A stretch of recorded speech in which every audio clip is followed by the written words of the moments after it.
President Joe Biden says the economy is showing signs of improvement. It comes as the Labor Department releases its August jobs report. 315,000 jobs were added last month, down from 500,000 in July. The unemployment rate also rose to 3.7%. Some Republicans are blaming the president for the economic uncertainty and are slamming him for a speech last night where he spent a lot of time characterizing elements of the GOP as a threat to democracy. Joining us now for some analysis of the president's speech is Republican Calabrese and Democrat Ken Kruly. Ken, let me start with you. Some are calling this speech unprecedented in the president's very strong language, critical of Republicans, some saying it was more politics than policy.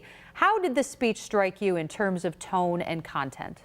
I think the speech went over very well because he was trying to accomplish a couple of things.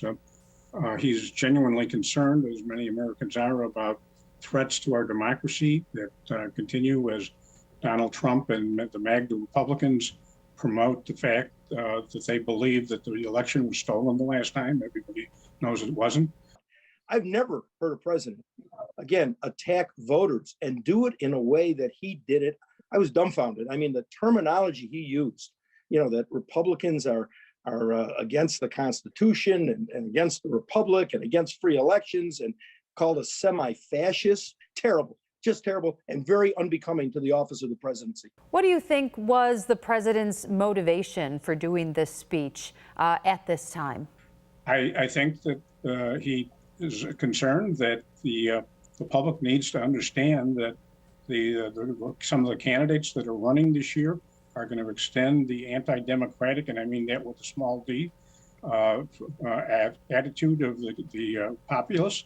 And it's going to damage the way this government and this country is run. And so I think that was his primary motive. This is a tried and true tactic in politics. You manufacture a new issue. The more we're talking about that issue, the danger to our republic, and the more that Donald Trump is in the headlines because of the issues going on now with him. Well, what aren't we talking about? We're not talking about inflation, the economy, crime, the border, and education. So that's their tactic. They want to go into this election on that issue now. Political analysts Ken Kruly and Calabrese, thanks for joining us.